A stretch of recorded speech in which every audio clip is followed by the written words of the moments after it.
Test, test.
Dave, can you hear us?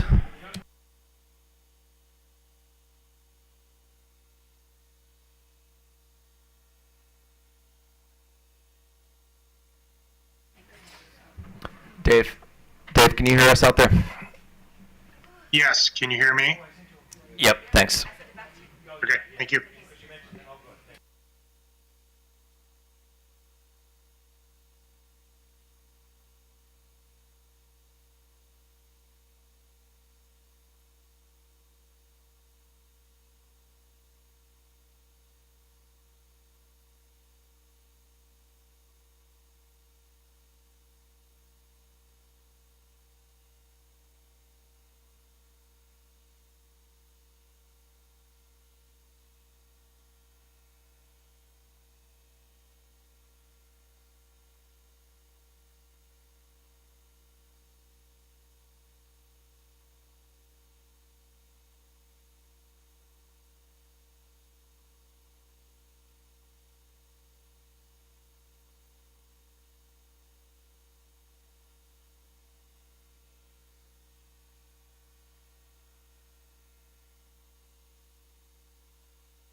Chair, can you hear us? Okay. Chair. Fred, can you hear us okay? Chair Hoover? Yes, I can. I can hear you. Okay, great. Thanks.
Okay, we're on the record for the administrative meeting of June 18th, 2025. Our first order of business is approving the minutes from June 11th, 2025. Commissioner Linton? I'll abstain. I was not here. Okay. Commissioner Barve? Aye. Commissioner Richard? Aye. Chair Hoover? Aye. And I vote aye. And good morning, Madam Chair. There are 6 items on today's consent agenda. Items 1, 2, and 4 are requests to amend electricity services licenses for Energy Auction Exchange LLC, Achieve Energy Solutions LLC, and Clear Energy Inc. Item number 3 is a similar request for a gas license. Item number 5 is a joint notice from Broadview Networks Inc. and PEG Bandwidth MD LLC. And item number 6 is a notice of bond cancellation for Optimal Facility Management Solutions LLC from CNA Surety. Okay. For item number 1, 2, and 4, I move we grant the company's request and remove permission on the company's electricity supplier license to serve residential customers. For item number 3, I move that we grant the company's request and remove the permission on the company's natural gas supplier license to serve residential customers. Item number 5, I move that we note the filing. And item number 6, I move that we cancel the company's electricity supplier license. Commissioner Linton? Aye. Commissioner Barve? Aye. Commissioner Richard? Aye. Chair Hoover? Aye. And I vote aye. All right, and there are 2 more items on the administrative agenda. We're also going to have one ad hoc item after number 8. Item number 7 consists of revisions to tariff revisions from the Baltimore Gas and Electric Company. Good morning, Chair and Commissioners. David Hoppock on behalf of staff. Baltimore Gas and Electric Company, or BGE, has filed to remove the option for retail suppliers to purchase residential customer list from its electric and gas supplier coordination tariffs. BGE states in its filing that after reviewing the requirements in Senate Bill 1 to create a do not transfer list, it is no longer appropriate for BGE to sell a residential customer list to retail suppliers. BGE proposes to remove the residential customer list from its supplier coordination tariffs to avoid confusion and potential discrepancies between the do not transfer list and the residential customer list. Staff supports BGE's proposal because it avoids costs that BGE would likely incur if it were required to retain the residential customer list, to sync the residential customer list with the do not transfer list. Staff believes it is unlikely that the cost of this syncing would be covered by fees for the residential customer list, given low prior purchases of the list. Staff additionally notes that retail choice has functioned in other markets, for example, Pepco and Delmarva, without residential customer lists provided by utilities. Staff recommends that the Commission accept BGE's proposal to remove the option of purchasing a residential customer list from its supplier coordination tariffs with an effective date of June 18, 2025. Staff recommends that the Commission require BGE to file clean copies of its tariff. I am available for questions. Okay, any questions for Mr. Hoppock? Okay, company? Good morning, Commissioners. This is 4 weeks in a row for me, so I think that might be an Actually, event. before Bev starts, I actually have one question for staff. Okay. So, Mr. Hoppock, this is what we're going to do for BG&E. What's the situation with the other utilities? What are they doing? So Smeco, Delmarva, and Pepco never offered a customer list. Originally, when it was approved, it was made at the discretion. Utilities were given the option to provide a customer list. In our comments, we talk about Potomac Edison, which has an interested customer list, which is an opt-in list, as opposed to the BG list, which is an opt-out list. And we checked with Potomac Edison via email on the status of the list, any syncing issues with the do not transfer list.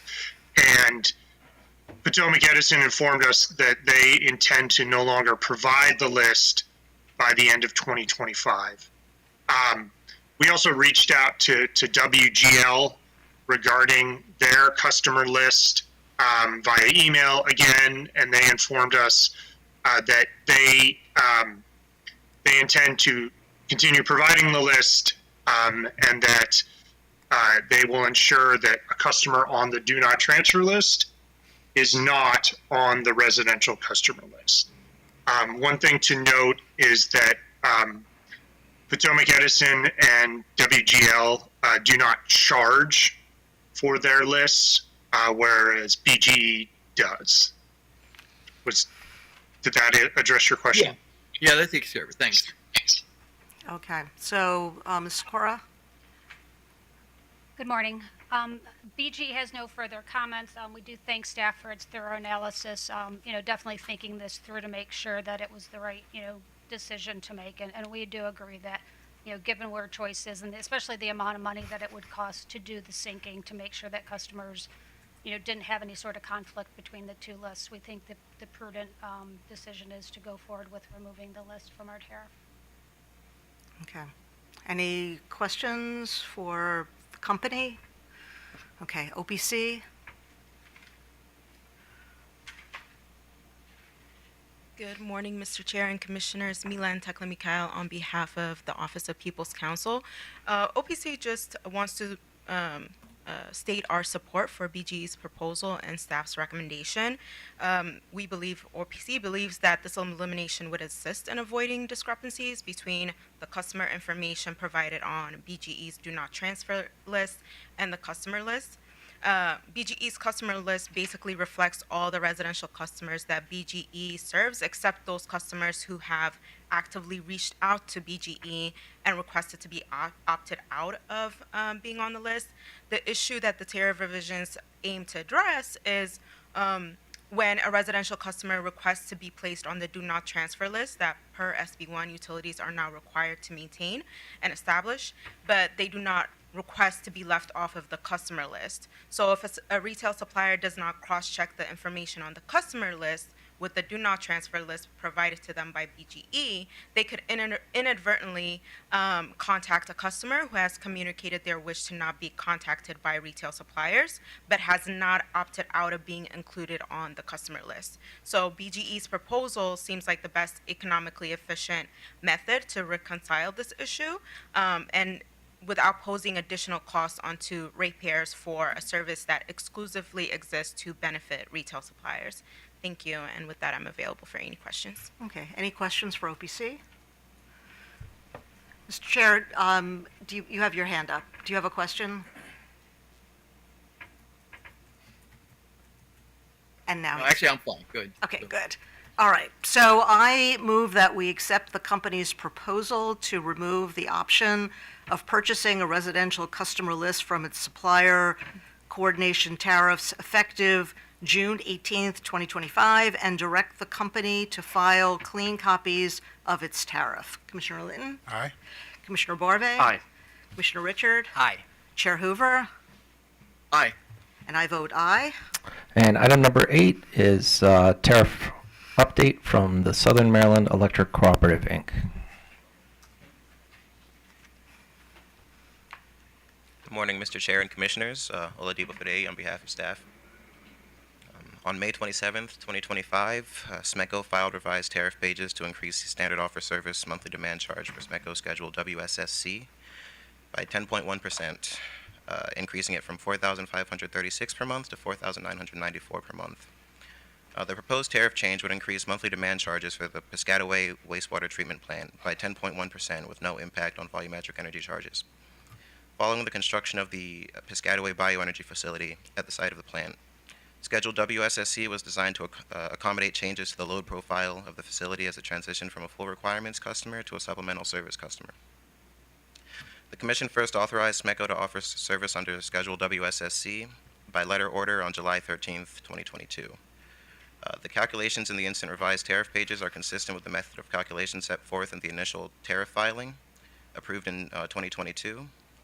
And accordingly, staff finds that the revised tariff rates in the instant filing are consistent with prudent cost recovery. Staff recommends that the Commission accept the proposed tariff pages for filing with an effective date of June 26, 2025. Okay, any questions for staff? Okay, Smeko? Good morning, Madam Chair, Chair Hoover, members of the Commission. Damon Krager on behalf of Southern Maryland Electric Cooperative. Thanks to staff for its analysis and positive recommendation, and available for any questions that you may have. Okay. Any questions for Smeko? Yes. Just not really a question, but just a comment. Again, I just wanted to highlight, I think, some of the innovative features of SMECO and how they carry out their SOS. It's a feature that really benefits the customers, or I should say your members, in Southern Maryland. We kind of learned recently at the FERC resource adequacy proceeding that PJM now thinks that states should look more to their own, I guess, look to secure more of their capacity and rely less on the auctions. And so I think some of the features that you employ, that SMECO employs, are kind of a leading edge on that, as far as like offering hedges and in bilateral agreements to secure directly capacity, and also just through your purchases, power purchases, offsetting capacity needs. So again, I just encourage that the next what do they call it, the process improvement, the PIP, I don't know what that stands for, process improvement process, that be something that really I hope SMECO can bring to the table and perhaps really maybe advance Maryland in this area, as far as trying to, again, be less reliant, per PJM's recommendation, on the capacity markets, and look to how our utilities can, help look out for our Maryland customers. So I just wanted to make that comment, since it was relevant to this item. So thank you. Appreciate the feedback, and as I mentioned before, we're more than happy to participate in the PIP process if we're invited to a meeting. We don't actively participate in that process because it's not geared towards us in our managed portfolio. Yeah. We're more than happy to offer feedback in that regard. Yeah, I understand. That's kind of why I'm saying it here, just as on my way out, just to say this is, I think, a very innovative process and something that I think is particularly relevant for Maryland right now. So thank you. Okay, so I move that we accept the tariff revisions for filing with an effective date of June 26, 2025. Commissioner Linton? Aye. Commissioner Barve? Aye. Commissioner Richard? Aye. Chair Hoover? Aye. And I vote aye. And with that, we're adjourned. There was, Then we're not adjourned. I'm gonna take the adjournment away. so moved. Just want to make first one programming note, 10-minute break before we go into rulemaking 89. But before that, I think, Mr. Chair, I believe there was one other matter you wanted to address. Yes. First off, I want to apologize for not being there in person, but I wanted to make note of the fact that because of a quirk in the schedule, this actually is going to be the last administrative meeting that Commissioner Mike Richard is going to participate in. And so I wanted to take the opportunity to specifically recognize his long service to state government. I mean, not by intention, but Mike Richard and I have followed each other into state government over the last 5 governors. He was my successor at MEA, and then later on, when he became a commissioner, I appeared before him when I was at the Office of People's Counsel and other capacities. And so I specifically want to note that when I first became chair a couple of years ago, Mike Richard offered me his support and assistance in all the things I wanted to do, and he's more than delivered on that promise. And in particular, I came to rely on him when it came to all of our dealings with PJM and some of the ancillary matters in front of FERC. His service on OPSI and on behalf of the Maryland Commission in dealing with PJM and all the matters there, which particularly over at least the last couple of years has become a bit more contentious than it had been long ago. And he's really been the point of the spear for us when it comes to bringing the concerns of both the commission and Maryland ratepayers before the folks at PJM and the folks that have some say-so over what PJM does, the Federal Energy Regulatory Commission. So I appreciate his long service in state government and wish him the best of luck in any new endeavors that he takes on. So thank you a lot, Mike. Okay, Commissioner Barve, would you like to say something? Oh yeah, absolutely. When I first started here, I think I said on my second or third day here that this guy was my new best friend, and he is. I've learned a tremendous amount from you sitting next to you.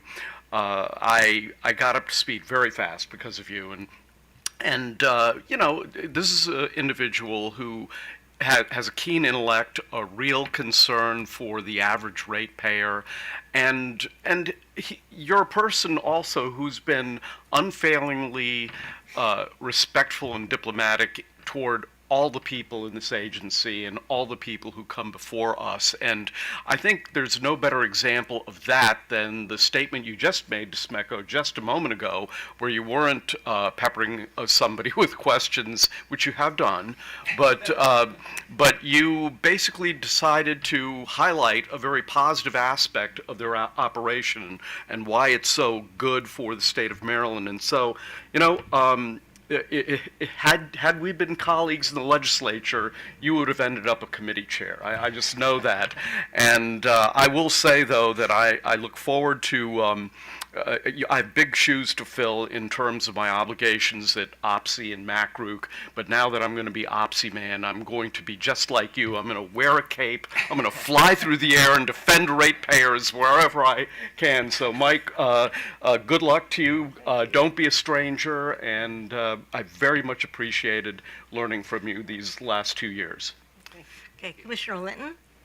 Oh, thank you. So I'll tell you a quick story.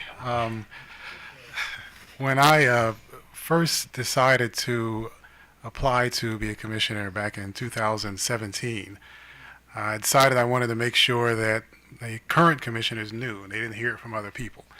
So I came upstairs from my office down in the Consumer Affairs Division. I went around to each of the commissioners who were in their office at the time, and each of them were very supportive, encouraging. When I came to Commissioner Richard, I knew he was new to the commission. He'd been here for about a year at the time, year and a half or so. And I went in, I told him, he was also very encouraging. And as I was leaving his office, he said, wait a minute. And he invited me back in. And over the course of the next 20 minutes, he gave me some of the most valuable advice I could receive from anyone at the time regarding the administrative process, the process to go through appointments, speaking to people in the government, and everything that I needed to know in order to make sure that I was more successful than I ever would have been had he not shared that information. So for those of you who are not happy I'm here, it's his fault. So no, he's always been a wonderful commissioner, a very respectful person. It's been a great honor and a privilege, and even for my career, for both my family and my friends and people who are supportive of me, it's been a blessing that you were open to me from the very beginning. And it's been fun to sit here as a commissioner over these years. I was over there. We used to spend a lot of time talking about different topics and issues, and I've grown as a commissioner as a result of it. So hopefully my service to the state reflects some of the things that you helped me learn. So I appreciate that very much. Okay, so last, and hopefully not least, I have been in the energy industry for a very long time, but not in the Maryland energy industry. So coming here was new for me, and I had a lot to learn. And Mike has been a kind and generous source of support for a whole variety of issues that have come before us. His office is literally right next to mine, and so when I come in, the first thing I see is not my office, but I see Mike, and it's always Mike's smiling face, and sometimes it's Mike standing up from his desk to talk to me about an issue that he thinks is something that we absolutely have to address. His commitment to ratepayers and to a more modern and efficient grid can be felt every time you speak to him. But he's also become a very good and trusted friend for me. And my husband jokes with me that I've had lots of jobs over the years, but my husband jokes with me that this is the best job I've ever had, and it is really in no small part to having Mike be seated next to me here right now, but also in my office, and so I think this is clearly a loss to me and to the commission that he's leaving, but I expect him to do some great and important work when he leaves. And so please join me in applauding the great work that Mike has done and the work that he's going to continue to do. So.